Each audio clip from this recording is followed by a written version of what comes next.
सक्षम police times, news 112, सक्षम जनतेचा आवाज।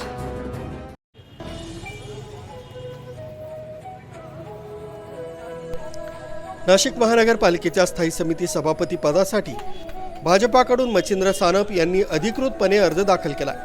भाजपा आणि शिवसेना युती झाल्यानंतर मच्छिंद्र सानप यांना आपला उपमहापौर पदाचा अर्ज मागे घ्यावा लागला होता। मात्र आता स्थायी समिती सभापती पदासाठी त्यांचं नाव पुढे आलंय। विशेष म्हणजे या पदासाठी केवळ भाजपाकडूनच अर्ज आल्यामुळे निवडणूक बिनविरोध होण्याची शक्यता व्यक्त केली जाते। बुधवारी निवड प्रक्रिया पार पडणार असून सानप यांच्या निवडीवर अधिकृत शिक्कामोर्तब होण्याची शक्यता आहे। भारतीय जनता पार्टीच्या वतीने आज स्थायी समिती सभापतीचा मी उमेदवारी अर्ज दाखल केलेला आहे। युतीमध्ये आणि उमेदवारी अर्ज दाखल केलेला आहे।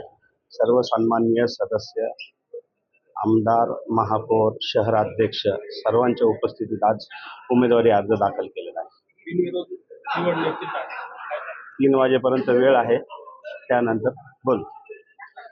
आज स्थायी समिती सभापती म्हणून आज मच्छिंद्र सानप यांचा अर्ज भारतीय जनता पक्ष व शिवसेना यांनी संयुक्तरित्या भरला आहे। सर्व स्टँडिंगचे सदस्य आणि सर्व पदाधिकारी, भारतीय जनता पक्षाचे शहर अध्यक्ष असतील, शिवसेनेचे प्रमुख असतील, हे सगळ्यांनी सोबत, गटनेते, उपमहापौर, आपले विनास अण्णा, या सगळ्यांनी सोबत येऊन युतीमध्ये आम्ही श्रीयुत मच्छिंद्रजी सानप यांचा फॉर्म भरला आहे आणि निश्चितपणे स्थायी समितीचे सभापती पण तेच होतील, युतीचेच होतील। शिवसेना भारतीय जनता पार्टीच्या वतीनं आज स्थायी समितीच्या अध्यक्षपदी श्री मच्छिंद्र सानप यांचा अर्ज भरण्यात आला आहे।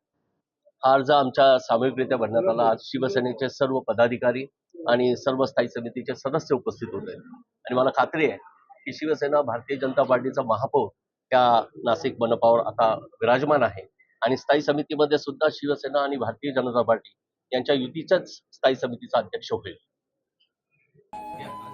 न्यूज ब्युरो, सक्षम पोलीस टाइम्स, न्यूज 112, नाशिक।